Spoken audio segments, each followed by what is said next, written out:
C-Card presents Back Issue Bloodbath with your hosts, Andrew Young and Petula Neal. Jack Hartz is back from outer space. She-Hulk walked in to find that big red goofy heart upon his face. Everyone thought that he was dead, but he was out in space instead. Jen don't know why he's here, but somehow they end up in bed. It's Back Issue Bloodbath. Welcome to Back Issue Bloodbath. I'm Andrew Young. I'm Petula Neal. And this week we are talking about the 2022 series She-Hulk, which is still ongoing. We're going to be looking at the first 9 issues of the book because that's what's out at press time. It is a She-Hulk book, but also in a sense it is a Jack Hart's book as well because he's the big supporting character in the book. Now, Petula, this is one of your favorite comics of last year, right? It's so pretty, but it's also funny, and it's also the opposite of a lot of things we do in that it's really focused on kind of quotidian concerns for the most part. Like it's very, I gotta get a new job, gotta deal with my boss who's sending me very conflicting messages. It's very relatable for a lawyer that's also a Hulk. Yes. The idea is that Jen is once again starting over. She's getting back into the lawyer game because there was a long period in the comics over the past several years where she kind of like super hulked up and was an Avenger and may have gone on a rampage at some points, and other points was kind of like very akin to how Bruce was at certain points with kind of maybe a dumbing down of She-Hulk, more brawn than brains. But she's got that all back in check, and she's back to being the She-Hulk that we know and love, who, as we've said before, serving looks, looking great, doing good, and making the best of a bad situation. And that situation this time is that she's gone back to work as a lawyer, but the only firm that is taking her is run by her former adversary in the courtroom, Mallory Book, which was a big part of the Dan Slott series. She played the main adversary in that when they were both at the same law firm and then at opposing law firms. And Mallory had a history of defending some supervillains that Jen was trying to make sure went to jail. So they have a very checkered past. And of course, their little firm also has Andy the android, who used to be the Mad Thinker's android. He worked at the firm, but then got taken over again by the Mad Thinker and then was decommissioned. And then Mallory recommissioned him again and may have found a love connection at the same time. So it's safe to say that this firm, it has a lot of baggage. They're carrying a lot of baggage as a group, but they seem to be, I feel like they're making it work. Your boss secretly hates you when you have a big kind of vestibule area, but then they give you something that's like the equivalent of the mop closet for your office. It's very that. But then her home living situation, it's like, oh, I'm just crashing at a friend's place. Glorious apartment. One of the many penthouses of Janet Van Dyne that she's forgotten about. She has so many. Yeah. So I'm not crying too much for her, but yeah, she has a lot of ups and downs in her day, but she looks great no matter what. I mean, the yellow dress. Oh my God. So good. Like She-Hulk is especially, and Jen Bartel was one of my artists of the year once, wasn't she? Or was she just in the conversation? No, she was. The covers. I mean, not the interiors, but the covers. Like, if you even saw this in the comic store, you would be like, damn, She-Hulk. Like, she's looking good. Yeah, no, Jen Bartel great. does some fantastic covers. Of course, the series is written by Rainbow Rowell with art by Roge Antonia and colors by Rico Renzi, which again, you mentioned the yellow dress. I'm guessing you also love the colors in this book. Oh my goodness. It's so gorgeous. Like normally it's almost like she pops too much, but this book, it's like everyone's sort of coming up to her level. Like, and the environments, like everything, like the office is a bit dreary, but then all of her clients that visit are, just giving life and color. I think Nightcrawler being my favorite sort of a visitor with the baseball cap, like, sweetie, Sweetie, you're not. He goes, oh, well, I'll just put a hat on and I'll blend in. Yeah. I mean, it is New York, but still, come on. Yeah.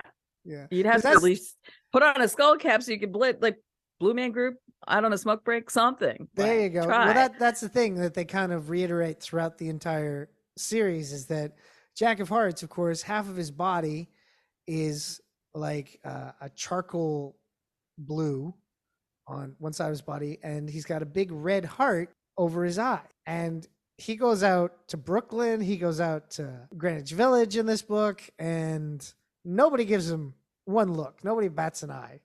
And in fact, at the beginning, he's in his complete outfit, which of course looks like a jack off a playing card. And nobody really noticed him going to Jen's apartment either. So again, that tracks.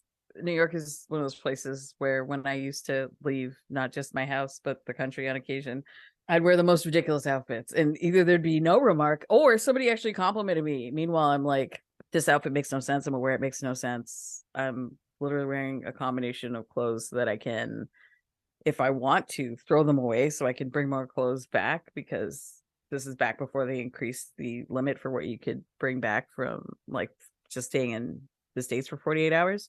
So I would deliberately bring down clothes that I'm okay to literally leave this in the trash in the hotel room so I can wear back half of what I've bought so that I only have to claim a certain amount of things. And one of those outfits that I would literally never wear it in public here in Toronto, someone saw me, was like, I love your outfit. And like, they meant that. They weren't mocking me. They were like, oh, that's great. I'm like thinking, this is too many things and colors and shapes, and there's a lot happening here. Yeah. Anyway, some of it seems ridiculous comic book world stuff, but yeah, you're right. Nightcrawler could just walk around New York with a baseball cap on and think that that's actually disguising him. Yeah, really. But the main place where he needed the disguise was that office, because Mallory is very hardcore. She doesn't want to have super types as clients. She does not want that sulfur smoke. But she kind of walks that back when she hears that the entire island nation of Krakoa is putting them on retainer. So that's some green right there. That's some green. Half of them are on probation. This is great. This is a never-ending magical money tree that rebirths mutants and spits money. Yeah, but I also love of the things that Kurt was bringing to the table of like, we need help with this and this and this and this. He's like, Cyclops, because he now lives in Krakoa, can't renew his driver's license in Connecticut. Yeah. Bureaucracy, man. It's the one thing when they were negotiating as Krakoa to exchange autonomy for medicine and technology, they forgot to say also driver's licenses. Yeah, well, also, like, come on, Scott. Not have to renew that. Yeah. Scott, have you ever heard of keeping a summer residence? Scott Summers, but a summer residence just so you can keep the license? Like, come on. Jeez. You know, it's simple, really. Because again, traveling to the place that he could keep as a secondary residence would just be walking through a gate. Like, come on, Scott. But also, don't you all kind of have diplomatic immunity now? What are they going to do if they stop you for driving without a license? Yeah, and why are you driving anyway, Scott? You know a million people who can fly, and you have these gates that you can walk through. Come on. But, you know, we talked about, like, yes, there's the whole law firm aspect of the book, and it's great that it's back. But that's not really what this book is about. This book is about Jen getting her groove back, but at the same time, helping someone who wasn't really a close friend in her past, but has kind of shown up at her doorstep in need of help. And, you know, she helps him. And it's an... Oh, yeah, she does. Yeah, well, yeah, it's actually a very sweet friendship that turns into something more in this book with Jack of Hearts. And the whole idea that Jack of Hearts has shown up, he feels at first like he's dying, but slowly the radiation is leaving his body and he's coming back to being a normal human being again, and has experienced things he never experienced since he was like in college, which is when he got his powers. So it's kind of like he's experiencing life for the first time, and Jen is kind of re-experiencing what it's like to kind of have a regular life while still being a She-Hulk. Yeah, and his enjoyment of food is pretty much like my first, I'm going to say 4 or 5 trips to New York, where I was just like, this is delicious. I'm just going to eat my way up and down through this city. And He's having a good time. Yeah, and she's kind of been like his tour guide through regular life stuff. It's like you can eat, you can sleep, you can try out clothes. Here's different places, like feel that fresh air, feel the sun, things, all these things that he was numb to because of his radiation powers. And, he of course is, he's a sweet guy to hang out with. So it's like, I read the book, it's like, well, I can understand why Jen would fall for this guy. He's a good guy. He's nice. She's nice. They're having a nice time. So of course somebody's got to fuck with it. In it, and she reaches right through the pages, as she do, to tell us this isn't very nice, to let her and her homie have a good time and then take it all away. And that right there, it's like, okay, do you remember House of Lies with Don Cheadle? Yeah. So you remember the first season, Don Cheadle is doing a lot of talking to the camera and like kind of filling people in on everything, basically making the audience is kind of like his friend that he's going to inform. At the beginning of the second season, the entire episode goes right up to the end. And Don Cheadle then turns to the camera and goes, yeah. And he starts talking to them again. And like almost like, I didn't forget about you fuckers. I know you guys are just sitting here watching this shit happen. Can you believe this shit? This felt very much like that. A character who's known to break the fourth wall, who has broken the fourth wall in multiple series for several issues of this new series, nothing. And then suddenly she's talking right to the reader. And it's kind of like, it's a jolt. It's like, oh, you do remember us, sort of thing. And that's what I felt. It's done purely for emotion, for like pathos, instead of, this is a funny series, listener. It is, there's giggles, there's chortles, there's sort of like the kind of smirk laughs. They're giving you things on levels depending on how much you've read of other properties, because you have a lot of visitors in the office, especially for a lawyer who, despite what her boss has told her, clearly is still specializing in super people problems. And all of those moments, you don't have like a played for laughs, mean mugging the camera, Parks and Rec, Abbott Elementary moment. Like you don't have that. But then even when for it's fancy dress and eat cake Wednesdays. Yeah. But then when she's realizing that this new, not just relationship, but this new sort of settled element of her life is going to be ripped from her. And she's really bummed about it. Like it's like she's reaching out to the reader and the writer in sort of condemnation, but also for comfort.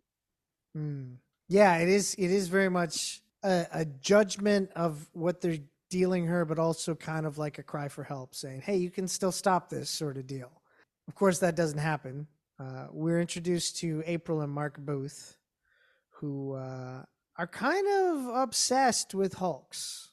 And when I say kind of obsessed, it's like they've made their entire scientific career on trying to replicate the gamma experiment that could turn them into Hulks, because they are so obsessed with becoming a Hulk. And the first time that they try it, it doesn't work. It kind of makes Mark the dumb Hulk, and it kind of gives April the leader's powers. So her head becomes super big. Now, the first time she shows up, I thought the artist made a weird choice of the size of her head. That's odd. And then it's like, you keep reading and it's like, oh, that wasn't, her head's big and all these other parts too. And then you read the origin story. It's like, oh, that's on purpose. She's got the leaders types thing where her brain is kind of grown as well. Yeah, her brain got big and his muscles got big, but his brain got small. It's very, here's the thing. If you two were so smart, you've got to remember most other people ended up as Hulks because they were trying to recreate the super soldier serum. Dummy. Like if you want to end up Hulk, don't try to be a Hulk, because that's probably not going to go right. No. You got to try to go for Cap and then end up Hulk and hope that you're more on the Jen side and less on the Abomination side. Yeah, and if that's not more what you're going that's for. more of an ultimate origin of the Hulk thing.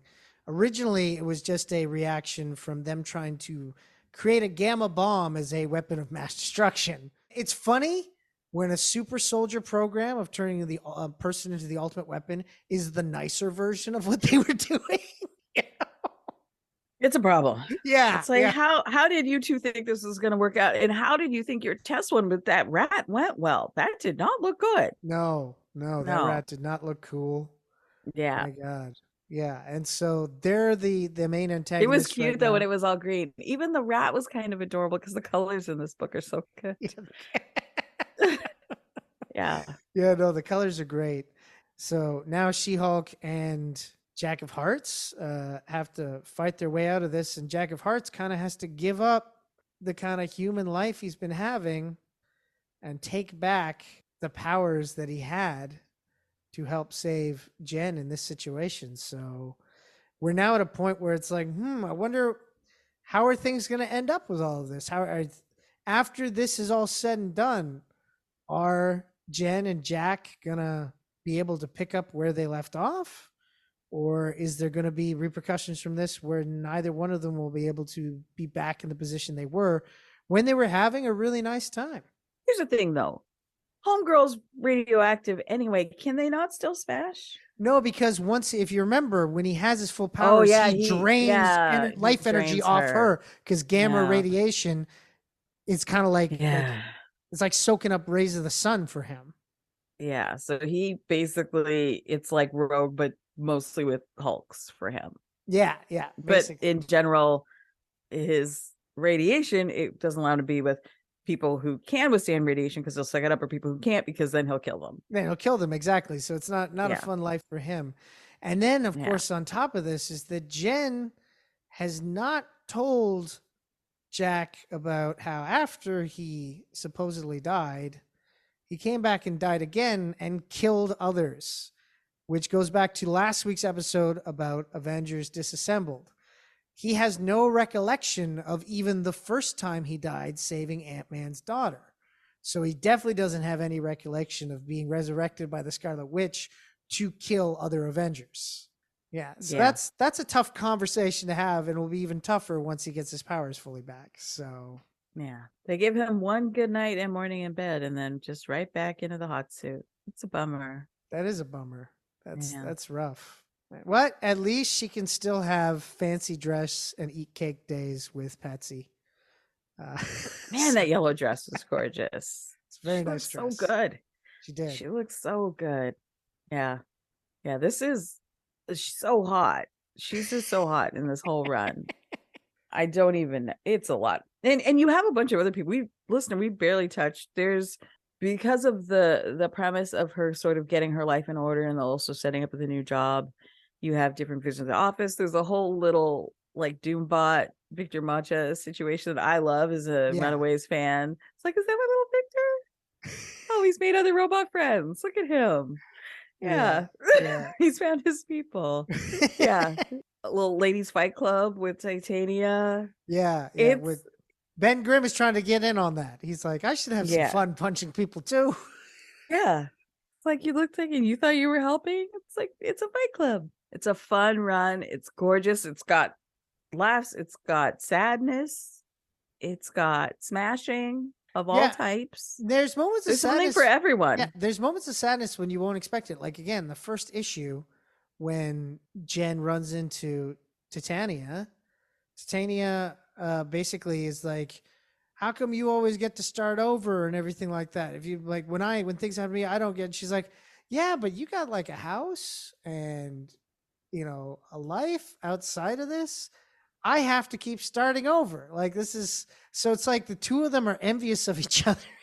And it's like, that's really the fuel to the, and like, I've never seen that before, that it's like, oh, you've given like a secondary layer of context for the fact that they beat the crap out of each other, as opposed to just good guy versus bad guy. That was fun. It was fun. Yeah. The Fight Club was a great thing in there. There is a lot of really good moments, and there's a lot of really good feel good moments.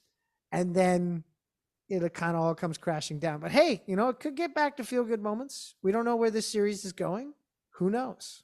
But yeah, I'm definitely gonna keep reading it because this one is, again, often I've said it before, I'll say it again. I do judge books by their covers. So from the first one, where she's there in a version of the kind of purple and white action suit, just looking great. I would have probably at least read that one anyway, but getting into the stories, this is really good. So they're giving you story, they're giving you visuals, they're doing everything. Her hair is amazing.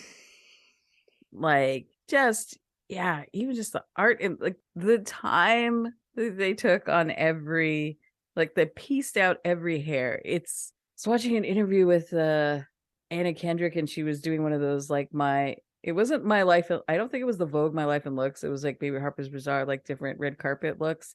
And there was one look where she said, I was literally wearing bags of hair. Like that is what, like, yes, do her Hulk powers make her strong? Is she also the Hulk that normally is in control of her emotions? See also our other episode on Avengers Disassemble, not all the time.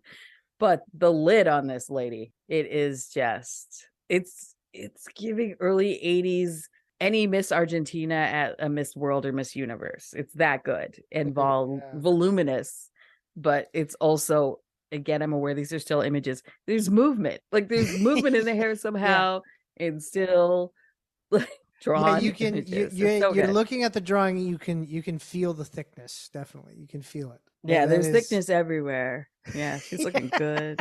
She's looking good. Yeah, she is looking good. Definitely.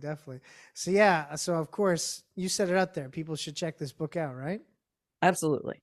Yeah, I agree. Absolutely. And I'm so excited to read. By the time this goes up, probably the next one will be out. I definitely will have picked it up. Again, another book that the cover for issue 10, she's giving the over the shoulder pose in her Hulk form and front to the camera in her Jen form. So you're getting cakes. It's looking good too. Like front, backside, she's serving. It's fantastic. There you go. Fancy cakes right there. Oh man. Well, yeah, no, definitely. I think you should, if you're a fan of like singular character introspective books that still have a lot of fun and still have a nice little sprinkling of action in there as well. Definitely worth your time picking up. I really like the characterization in this book. I think this is the first thing I've read by Rainbow Rowell. It won't be the last. We've come to the end of another episode of Back Issue Bloodbath. Petula, where can people find you? At initiative.com, on Twitter, and Hive at Obesacantawit, OBESACAN, and here with you. And of course, you can find everything I do over at geekcardshow.com. Follow me on Twitter at geekcard. Follow the show on Facebook at Back Issue Bloodbath, where we post a new episode every week. Of course, the easiest way to make sure you don't miss an episode is to subscribe. Whatever podcasting platform of choice you are, that you go to, go there, click subscribe, click some stars there, give us a nice review, and then, go tell everyone that you like Back Issue Bloodbath. Or don't. You don't have to go tell everybody you know. You don't even have to give us stars, but make it easy on yourself and subscribe. That's what I say. That's the one thing you definitely should do, because it's annoying to have to look for it every week or whatever. You subscribe, it comes right to you. That's what you want. This has been Back Issue Bloodbath. I've been Andrew Young. I've been Petula O'Neill. Have yourself a good